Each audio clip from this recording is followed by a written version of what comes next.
Hi everybody, my name is Ed Friedman. I chair Friends of Mermaid Bay. Thank you for coming. Before I start my big spiel, I want to get this going around here. I want to thank Patagonia for sponsoring this event for many years.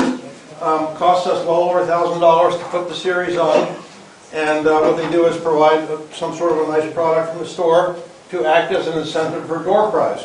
So if you'd like to be eligible for a drawing for this, there's been nights with better odds, but still, we need your help. Piece of paper in here, write your name on it, put it on the cute teddy bear tin, put $5 or something in a basket, and we'll have a drawing. And Art or Leith, who's ever the last man standing, will pick a winner, at the end. So, for those of you that, actually, first let me say, I was here last night. Friends of Casco Bay had a program on ocean acidification, and they had about 120 people in the room. They set a high bar. We're pretty close, I think. And I'm not sure we're quite there, but I'll count it up when I'm filming. But thank you all for coming. For those of you that don't know, we are a unique organization. We engage in research of the sort we'll hear about tonight. We just finished up an update on aquatic vegetation change and land use habitat changes, upland habitat over time, going back to the 1950s. We have done a current study, animated buoys drifting all around the bay, get a sense of what the bay does and how well things drain or don't drain. Animated, it's on our website. We are a land trust, protected well over 1,200 acres of land around the bay. Work with different partners to do that. Landowners, conservation easements, some things are purchases. This land you'll hear about probably tonight was a purchase over a number of years, protected from subdivision. We have an active education program in schools, and most of what we do involves a lot of volunteers. If you like what we do, please come up to me afterwards or fill out on the sign-up sheet. There's a slot for whether you like to volunteer or not, and someone will get in touch with you. But one of our premier events is May 14th. It's a spring bay day, and we're going to have over 200 kids from mostly fourth grades around the bay out on the shore of the bay at sort of the super power spot, Chalk Point, the bay, where everything empties out. And we'll be doing lots of hands-on stuff, bird walks, watershed modeling, beach seining for little fish. Normally we have an archaeology dig there, lots of fun stuff, and the kids are having a blast. They're getting away from their devices, and they're getting dirty, and they're having fun. So, education, research, excuse me, land conservation, and some great advocacy, mostly around migratory fish restoration, but also around toxics issues. Been working really hard this last couple of years with partners and Friends of Sebago Lake on the Presumpscot River. And what's happening there is a shame in that that's still a dammed up river after all these years. There was fish passage at all the dams there in the 1880s, and there's basically none of it now.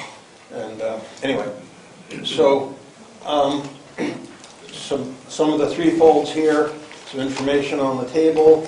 Afterwards, help yourself to some cookies and juice over there. And let me just introduce our speakers, and actually, while I remember, before I forget, this is the, what day is this? Second Wednesday of each month is when we have the series, generally. And next month will be a great topic, wireless, wildlife, and you. Most of you are aware of it. We're seeing an increasing number of wireless proliferation, amount of wireless proliferation, whether it's cell phones or smart meters or what have you. These are emitting radio frequency radiation. There are some major effects to wildlife from this as well. And we'll have an expert in that area talking about that. And then we have sort of a bonus event this year. Normally, that will be the last session for the year. We're going to host the end of May on a Thursday, not Wednesday, May 30th.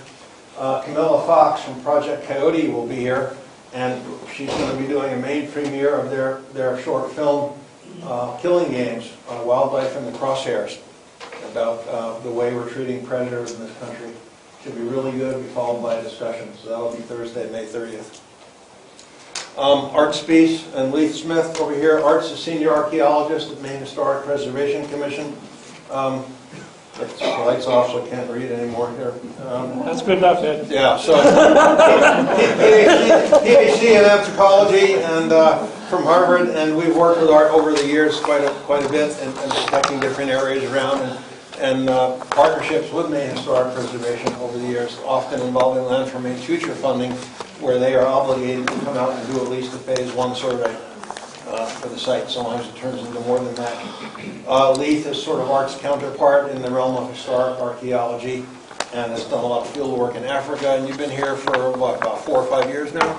Just a few, yeah. Like that. 12 But a lot of work in the Boston area. So keep it short and sweet, and there we go. All right. So thank you. Thank you, Ed. I'm going to try this. I'm going to try this without the microphone. If you can't hear me, raise a hand or something. Ed's recording this, and there's another two. If we get 2 microphones going at once, it's going to cause a bit of a stir. So tonight's a presentation, an update on our work at the Dresden Falls Archaic site last year. There's a good story in the acquisition and the protection of the site, which we presented to FOMB members in 2013. We don't need to revisit that, except to say that with Ed and the Friends of Miramining Bay playing a leading role, the Land for Maine's Future program and the Archaeological Conservancy were all instrumental in saving a major archaeological site from being a subdivision, which was proposed at the time. The site is located a few miles north of here on the Kennebec River, on the east bank of the river opposite the north end of Swan Island. There are 2 main types of occupation on the site. Here's the site. Here's Richmond. 2 main types of occupation. The prehistoric occupation, dating between 9,000 years ago and about 4,500 years ago, covers the entire field. Here. It's probably a key to understanding this time period in Maine, about which we know very little. The Euro-American occupation, which begins before the American Revolution, would likely provide some depth to the story of Fort Richmond and the Euro-American settlement on the lower Kennebec and Leith. Smith will bring you the news on that, on our historic archaeology part of the dig later at the end of the lecture. This site is huge compared with most Maine archaeological sites. The field has a lower level or terrace here and an upper level or uphill portion up here with north to the right. The upper terrace has some Native American use on it with stone tool debris, but the uphill portion near the tree line is the center of the Revolutionary War era historic occupation on the site. So you will hear us talk about upper terrace versus lower terrace, and that's basically a division between the Euro-American and the Native American occupation. Our 2018 dig follows the application of ground-penetrating radar to the site in 2013 and 2017 with some interesting results. Here you see a bunch of excited Bates College kids on the lower terrace. I use the word excited advisedly. But more importantly, looking north behind them, you can see the uphill portion, the upper terrace portion of the site. As a thank you and acknowledgement, the ground-penetrating radar work in 2017 was funded by Friends of Miramining Bay, and our archaeological field and lab work in 2018 is also funded by Friends of Miramining Bay, the Miramining Bay Trust, and with the Department of the Interior Historic Preservation funds from my office, our office. So please stay tuned for the next 45 or 50 minutes. I'll speak first, and then Leith will follow with the historic archaeology discoveries. Why do we call the site the Dresden Falls Archaic site? Well, archaic, the word archaic, is the archaeological period before the adoption of ceramic or pottery cooking vessels and before the invention of birch bark canoes, and that applies to this time period on the site.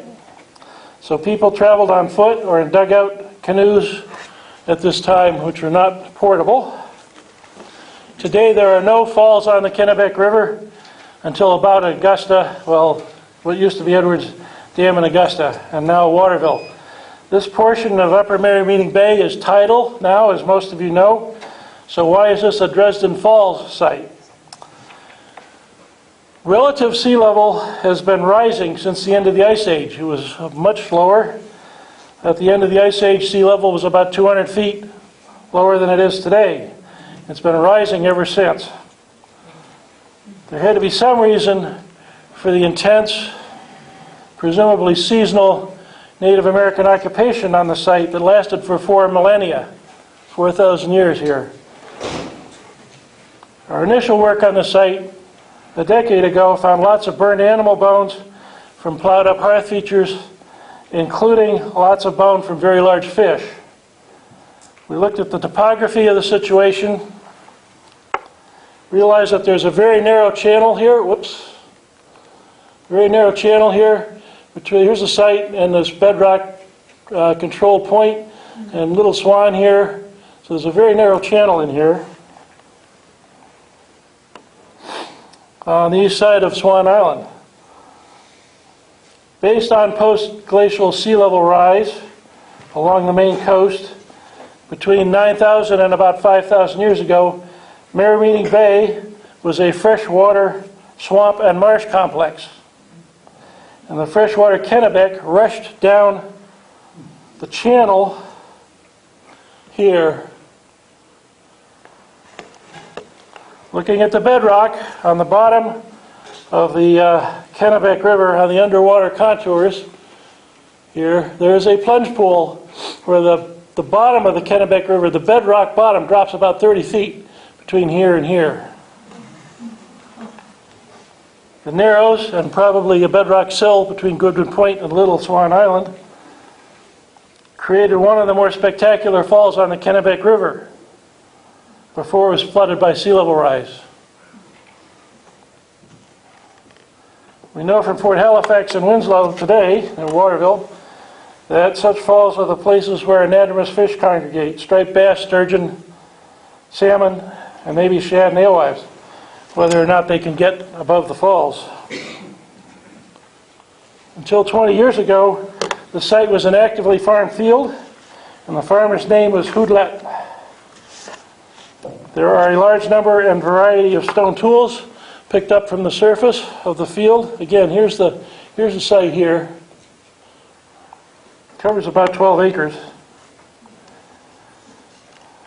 There were a lot of surface collections, artifacts picked up from the surface of the field when it was plowed by avocational archaeologists, but Mr. Hoodlet did not allow professional archaeological digging on the site. The surface finds include many spear points dating to the time period between 9,000 and roughly 4,500 years ago. And we can date these things by their shape, and in some places these shapes have been radiocarbon dated. So we've got a pretty good handle on what time periods are represented. There are all sorts of other beautiful stone tools that go with this time period, which was basically a warm period after the Ice Age. It was slightly warmer than the climate is now, more like southern New England than the modern Maine climate. Who were these archaic people with only archaeological names for their cultures? Well, we don't know. They may or may not have been related to the modern tribes. We don't know what language they spoke, and so forth. If you ask me who were these people, I'll give you a shrug for an answer. Unfortunately, well, we can get into more details afterwards, maybe if you have questions. We do know that similar or related cultures extended from central Maine south to Pennsylvania, to the Chesapeake Bay, and to the Carolinas. But the Dresden Falls Archaic site people were local. In fact, they used local river cobbles for their stone raw material. And as I've said, they used dugout canoes, and they did not use pottery for cooking. So they're culturally related to people further south along the Atlantic seaboard, but they were local residents who spent their whole lives here, probably.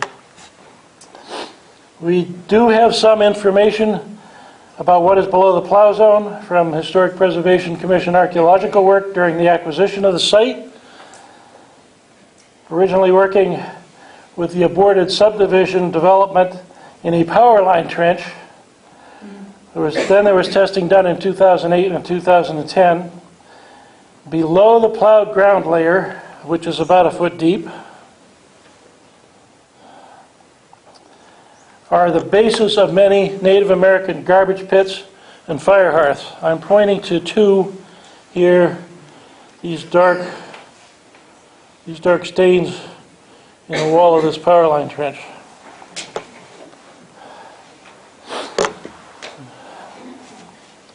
Recovered charcoal, calciner burned animal food bone, and stone tool making debris or flakes out of those two features, and we got a radiocarbon date of 6,130 years, which is about 5,000 years BC in calendar years. The discarded food animal bone on the site is all burned because fresh animal bone does not preserve in mains acid soils unless it's been burned or unless it's buffered with shells, for example.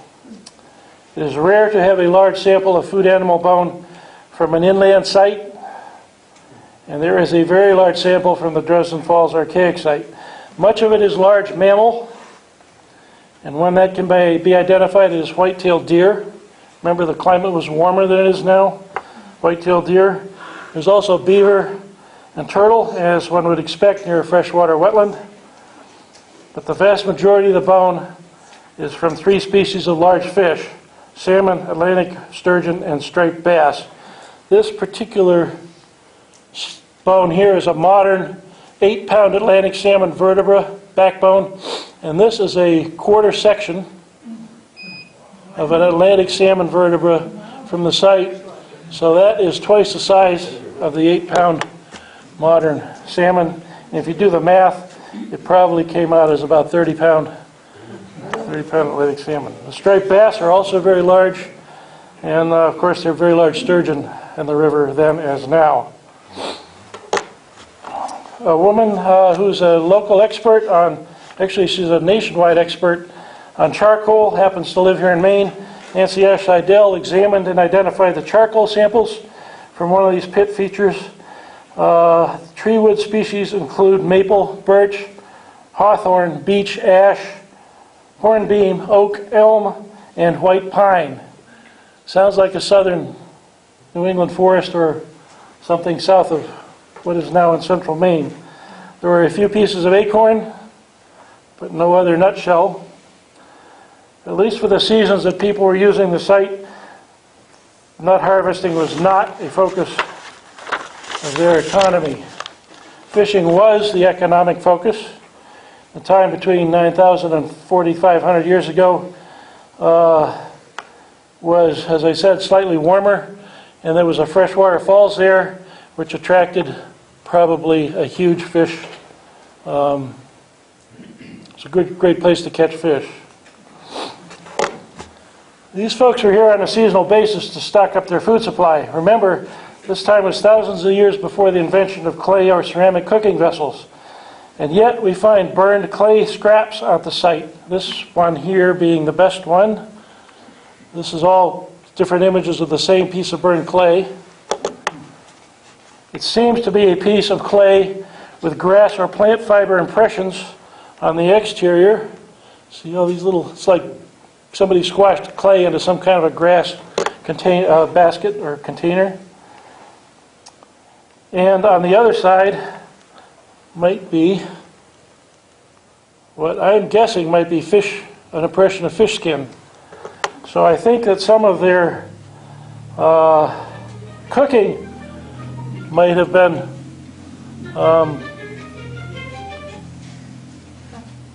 done with clay and baking the fish in pits in the ground.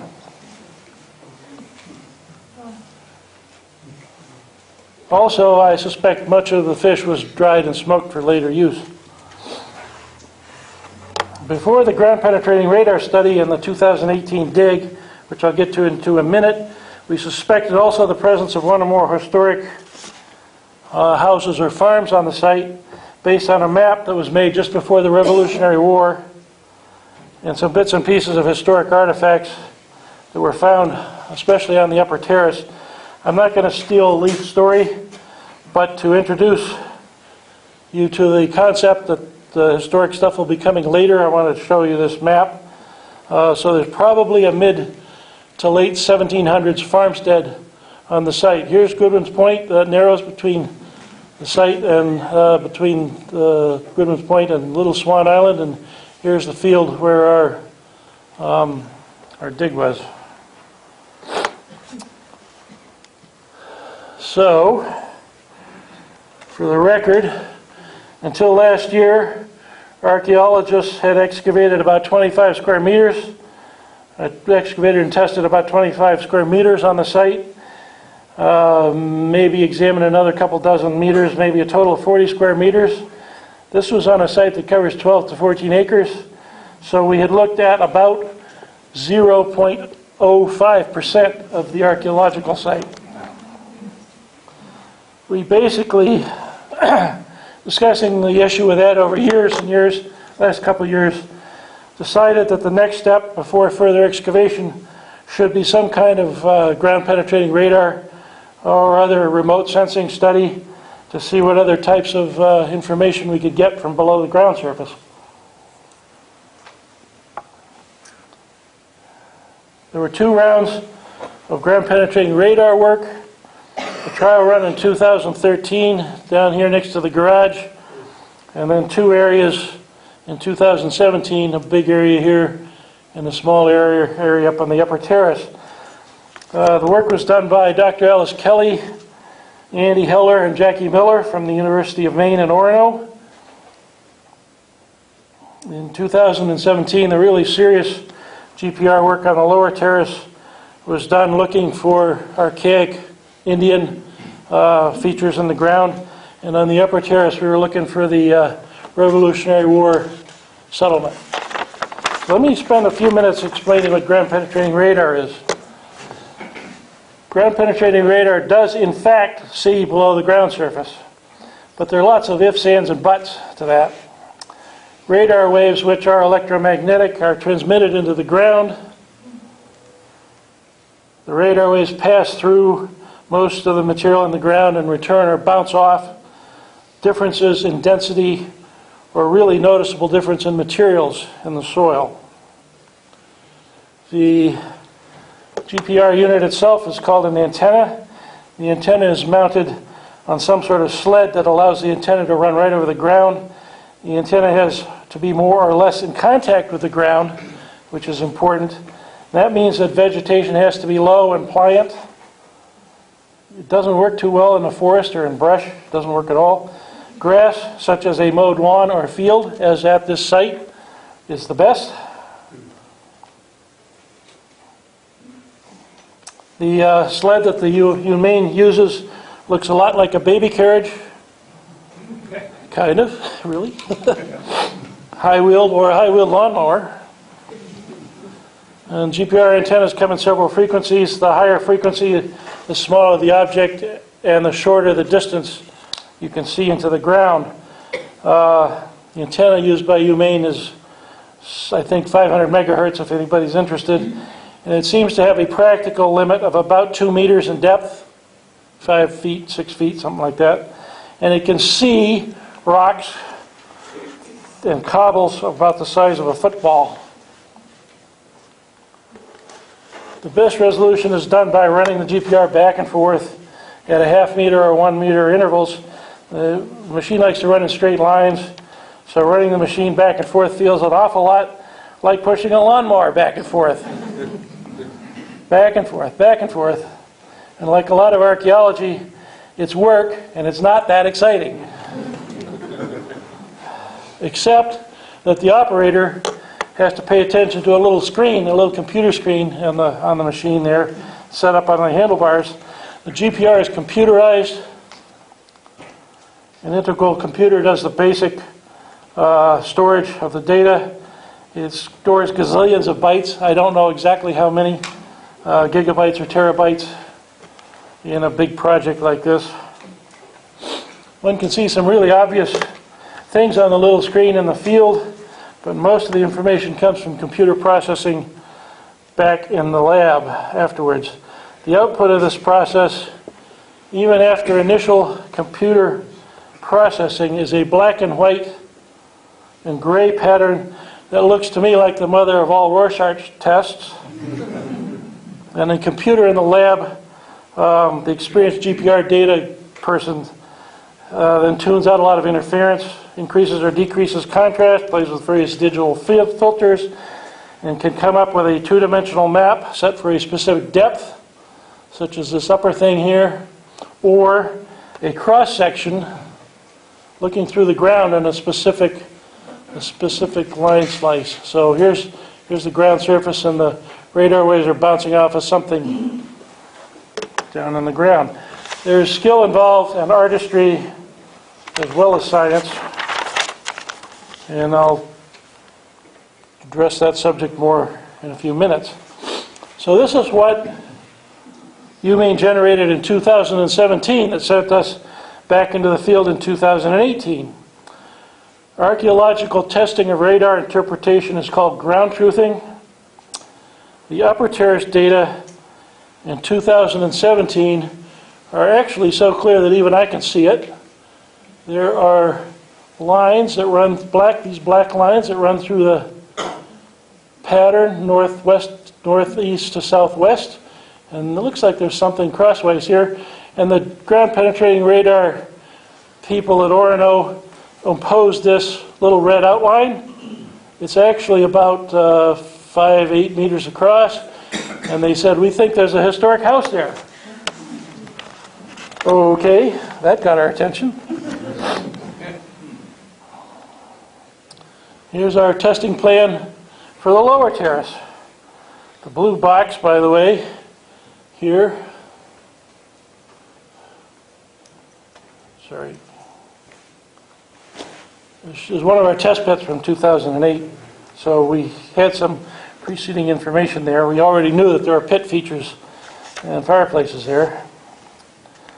The radar interpretation that they came up with says that there are these large circular things that, by the way, this is a 10 meter, the distance between A2 and A3 is 10 yards, 10 meters, 30 feet. So this here is a 20 by 20 meter box, and each one of these round circles is 3 or 4 or 5 yards across. That's what they came up with for interpretation. They said, we're seeing some circular things in the radar here. So we intended to strip off the plow zone and cross-section any of these things that we could find, and we concentrated on this area.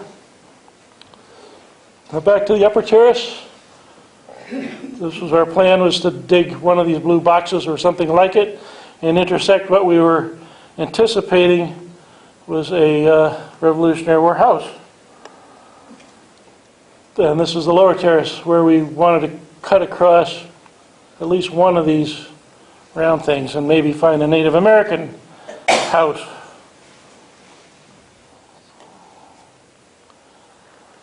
Cleaning up, so we're back on the upper terrace, cleaning up the bottom of the 8 to 10 inch plow zone. Revealed sterile subsoil, this yellowish stuff here.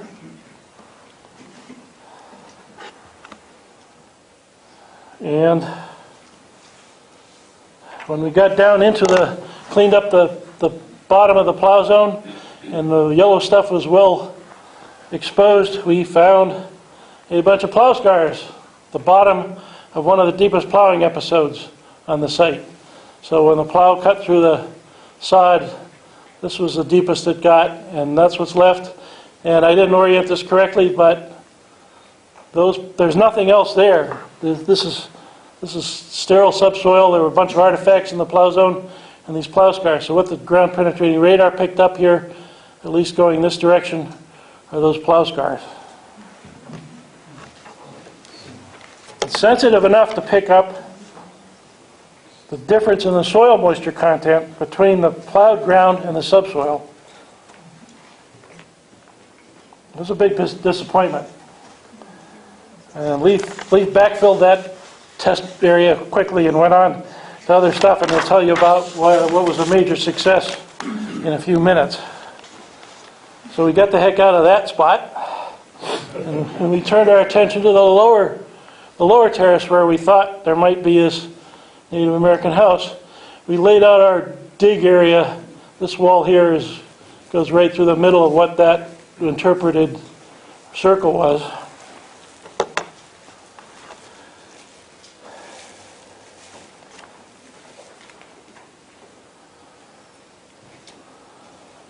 We began with a Maine Historic Preservation crew, Friends of Merrimack Bay and Maine Archaeological Society volunteers who did a lot of the shoveling and the screening of the plow zone. And on the lower terrace, we recovered handfuls and handfuls of stone tool making debris, calcined and burned bone, all of it bagged by 50 centimeters square from the plow zone itself. And then we carefully scraped down the bottom of the plow zone, looking for these darker patches that are the bases of Native American pits or other features. And all these little white, see these little white things there? Those are little plastic numbers that we stick in the ground to denote which feature is which. We troweled the subsoil carefully, and then we found approximately 14 smaller pit and fireplace base features in an area of about 8 square yards. So it was really intensively used, and these sort of overlapped in places. The bases of some of these pits, there were single fire-burned rocks or small piles of river cobbles. I think we're looking at the remains of some of this cooking technology that I talked about, where people may have set a fire in a pit in the ground and then cooked fish or something in the pit afterwards. Heated rocks were part of the process, but there weren't a lot of them. In any case, we're going to learn a lot about the site and the archaic people from our dig. Good old archaeological shovel and trowel work, not the high-tech GPR stuff, because what we found was 14 of these individual features in this little block area, and that's how our dig area underlaid the ground penetrating radar predicted big semicircular Indian house feature. There's no such thing there. The ground penetrating radar cooked up something that's fanciful. I think what it did was it picked up a bunch of these features that sort of lie on the circumference and created a circle in the computer mind. So we'll provide our detailed maps to the Orono radar folks and try to find out why that happened. Maybe we thought there was something deeper and we had misinterpreted the sterile soil at the bottom of the dig. Nope, not so. We dug a trench along the west wall of our dig here. That's looking at the west wall. We dug down to 60 centimeters, about 2.5 feet. You can see the plow zone really well. This is where the farmer's plow stopped, this darker layer on top. Just below the darker layer of these, in this wall, are undug fire pits and Native American features that extend into the wall. We dug part of this one, for example, in our dig, and left the remainder in the wall. So that's a really good picture of what's really in the soil.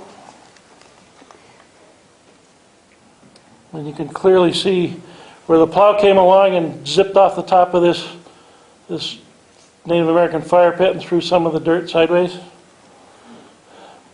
So we went even deeper. We put in a bucket auger hole going down 4 or 5 feet from the bottom of our trench, assuming that maybe there was something else down there.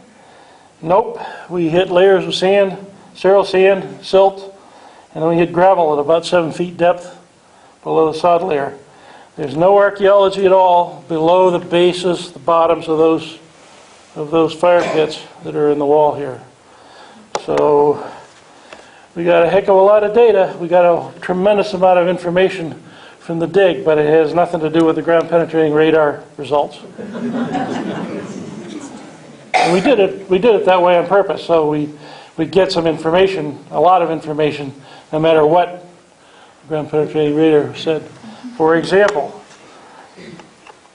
ground penetrating, so we get, here's a tray of washed up material from some of these features.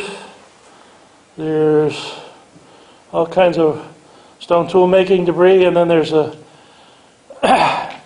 we grabbed gallons and gallons and gallons of the black soil from these features and screened it on window mesh screening in the lab. And this is a close-up. This is 1 millimeter mesh screening. This is what you have in your screens you put in for the summertime, keep the mosquitoes out. So anything that's bigger than that stays behind, and this is all little fish bone and other all the white parts are animal bone. And there's a piece of, there's another one of those salmon vertebra, salmon backbone fragments, and so forth. So each one of these samples from each feature is a time capsule, and the radiocarbon dates will tell us whether or not this area was used for a short period of time or reused over the full 4,000 years, as seems likely. And now I am going to turn it over to Leith, and he's going to tell you about his success with historic archaeology.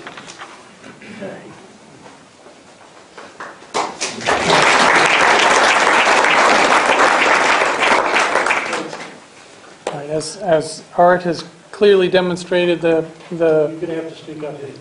as Art has clearly stated, the results of the GPR were very disappointing, and I just want to try to point. You can use a mic if you prefer, Leith. Okay, there we go. Is that better? Turn it on so there's a green light on it.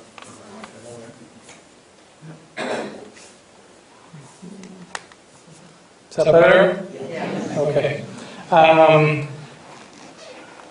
This is all the upper terrace or upper field where we were working. Is that working all right? Is it? Yeah, it seems like it's coming through. Doubled. Turn it off. Yeah. All right. I will try to speak. Try to speak loudly. Oops.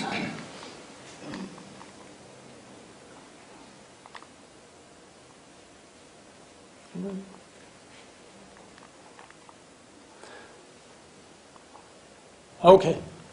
Plow scars were what we found in that block excavation. Unfortunately, no evidence of any kind of historic structures, which was the big hope. However, we did get some clues to the historic occupation in the form of some artifacts. What we have here, and I'll just point out a few things, these two pieces of ceramic were very badly burned, but very likely Chinese export porcelain, typically of the 18th century, so 1700s. We obviously have lithics up there on the upper terrace as well. We have lead glazed redware, which are kitchenwares. There's a piece of window glass here hiding in the dark. A very nice wrought spike with a spatulate end. So this is a hand wrought nail prior to 1795. I'll bring your attention to these two little pieces up here. It's tin glazed earthenware, made in Holland or England. This is a posset pot, the kind of vessel that would have been represented by those little pieces. And then point out this little piece here. It's white salt glazed stoneware made between about 1720 and 1780. The tin glaze dates from the mid-1600s all the way up to the end of the 1700s. So that's the little edge on that little tiny piece of ceramic would have been a little tea bowl that would have looked very much like this. So no features, however, these few little fragments that came out of that area, and there was very little material, still gave us a handle on the types of materials that are being used in that area by the historic occupation and rough time periods, basically 18th century, possibly 17th century, and potentially a little bit in the 19th century. Also brought to our attention from one of the earlier collectors who collected materials in the field was this Carlos IV 8 real piece that Ed had told us about, and dated 1793. This is what it would have looked like. It's a half coin, meaning the coin's cut in half, which was very common in those days. The term a bit or 2 bits. These coins had such value that they were frequently cut or broken into pieces and used as tender in that way. So again, here's another dated example of when the historic occupation is existing on site. While we were working on the big block area, in the background, in the background,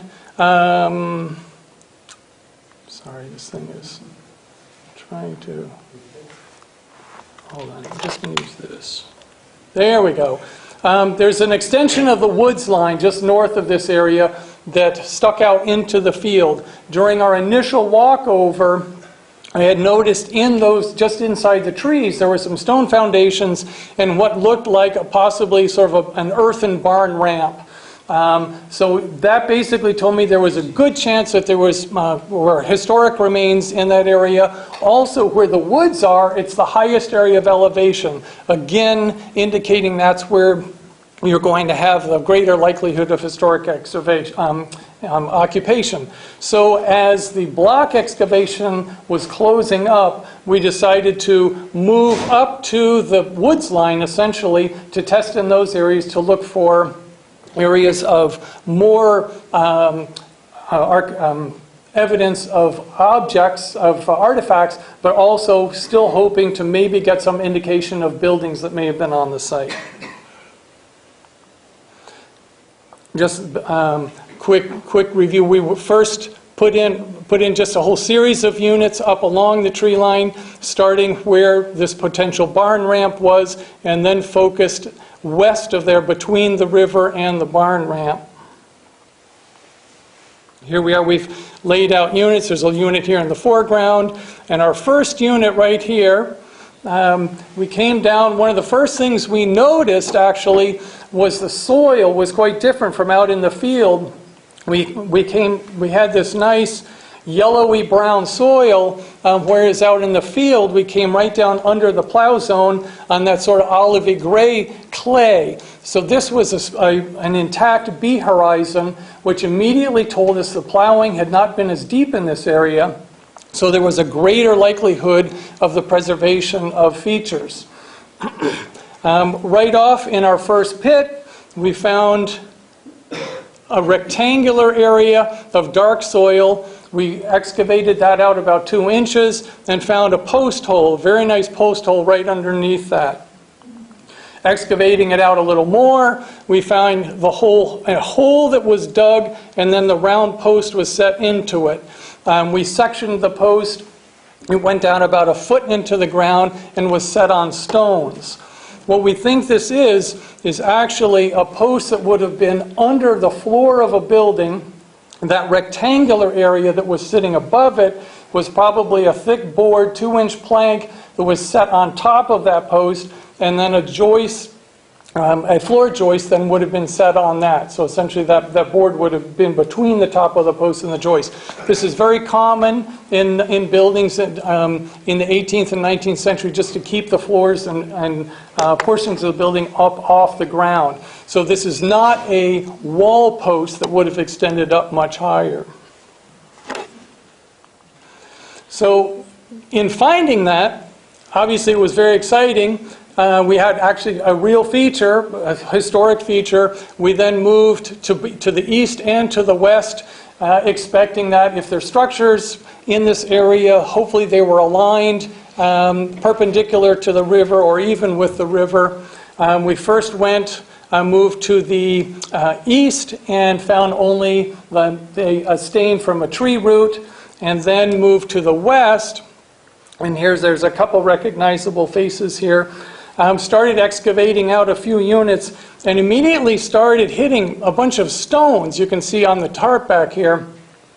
As Art has pointed out, there are very few stones, big stones in the fields here. There are very few, and so this was a real anomaly. So we stopped immediately pulling the stones and decided on our last day of excavation, all right, we have to uncover the stones, just remove the soil and leave all the stones in place because we want to see, do they represent anything?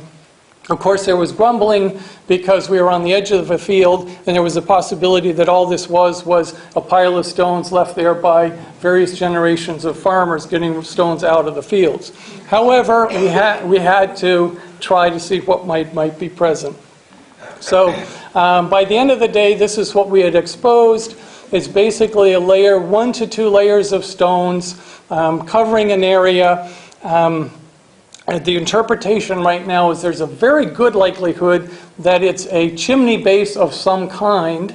Obviously, what we were able to open up was very limited. And here, just of those 3 units, here was our post hole right here, the tree root and plow scars, and then here's our area, our feature 2 with the stones. So immediately in trying to interpret these stones, the question is, okay, can you create any kind of indication of the chimney base or a firebox that would have been in that chimney? Or is it just a pad that would have been in a very simple structure with just a hole in the roof? You know, because you have no idea what the kind of structure might have been like. So I tried to put a chimney base, in this area, very unsuccessfully, I feel. But anyway, it was my only attempt based on what we had open. Hopefully someday in the future we might be able to open up a little more. All right. We did find more artifacts in this area, so that was very rewarding. And I'll just point out a few things here. And the nails that are here are all hand-wrought nails. The nails on this side are cut nails. Cut nails come in around 1795 in Maine. They don't come in until a little later sometimes, especially up in the willywags in this area. We have window glass, lots of brick bits all over the place. Lead glazed redware again, kitchen wares, utilitarian wares, food processing, a little piece of stoneware, a piece of bottle glass. What I'm going to bring your attention to here is some pearlware, and then these little pieces are bits of what we call creamware. This is what those vessels, if you saw them whole, would have looked like. So again, you're thinking, okay, you've got people living in pretty much in the wilderness. The pearlware on the left is made from about 1775 to 1830. The creamware as early as 1762 to 1820. So you're talking latter 18th and very early 19th centuries. Back to the artifacts, these 2 pieces of pearlware with a little bit of what we call polychrome painted decoration.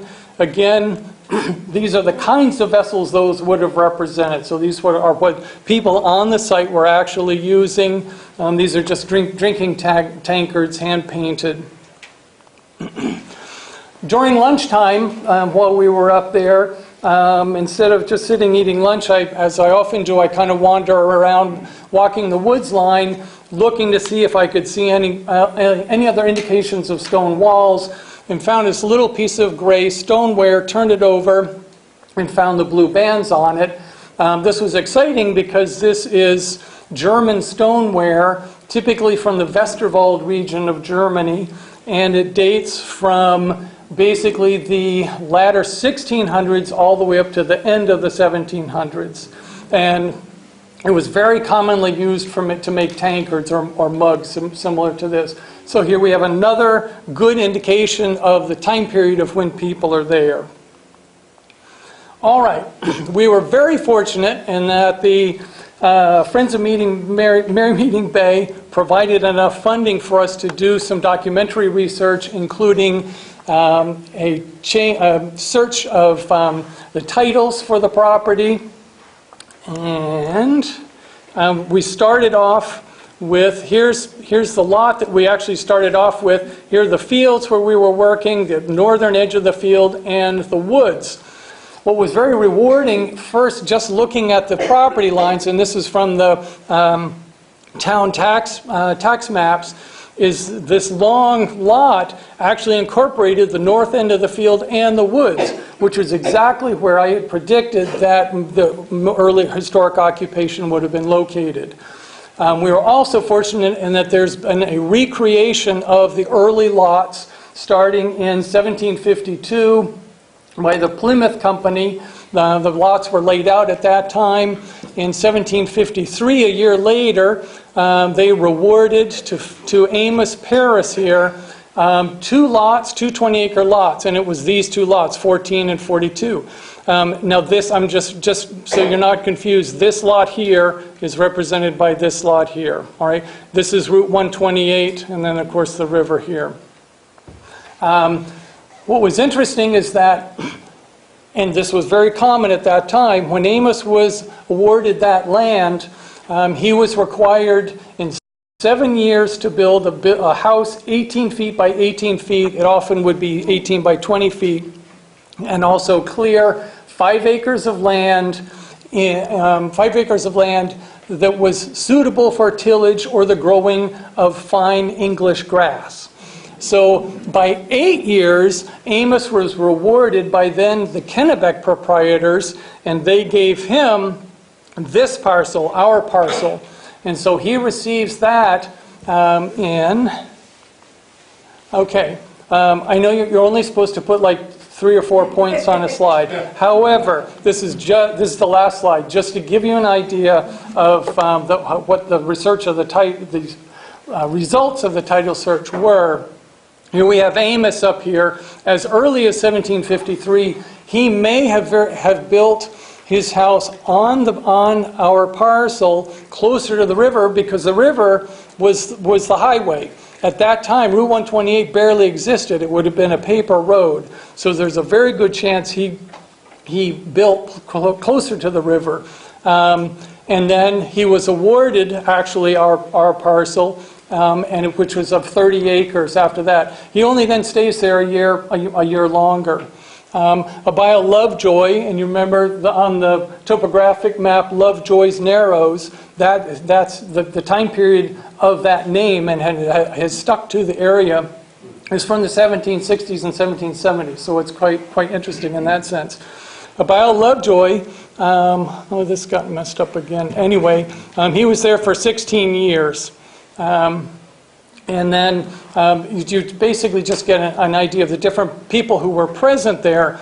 You also can, based on the ceramics that we're finding on the site, assign different people who might have been using those ceramics from the latter 1700s and early 1800s.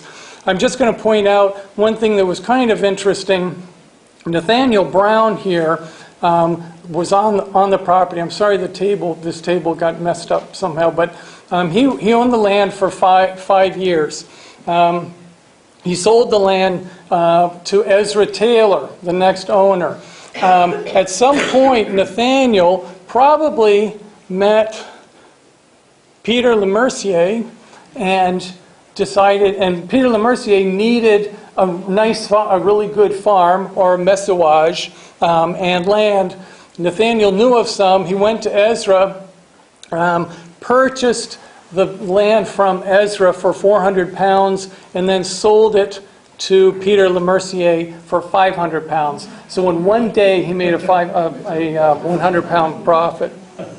And then, actually, I'm sorry, it doesn't show, this got messed up, but anyway, the Hoodlets are right at the bottom. The Hoodlet family that actually sold the property to the Archaeological Conservancy take ownership around 1890 and then continue on. The Goodwin family, they're on the land for almost 100 years. However, by the time they take ownership, it's in the 1820s or the latter part, and I think at that point there are agricultural buildings on our site, but they basically moved their dwelling to Route 128, because by that time the road systems have been well established. And I think that's about it.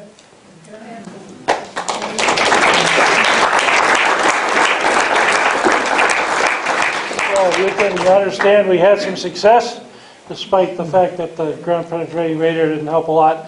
We'll take 2 or 3 questions. After that, we brought some artifacts to look at. They're right next to the cookies and drinks. And Leith and I will stay up here, and people can come up and talk to us.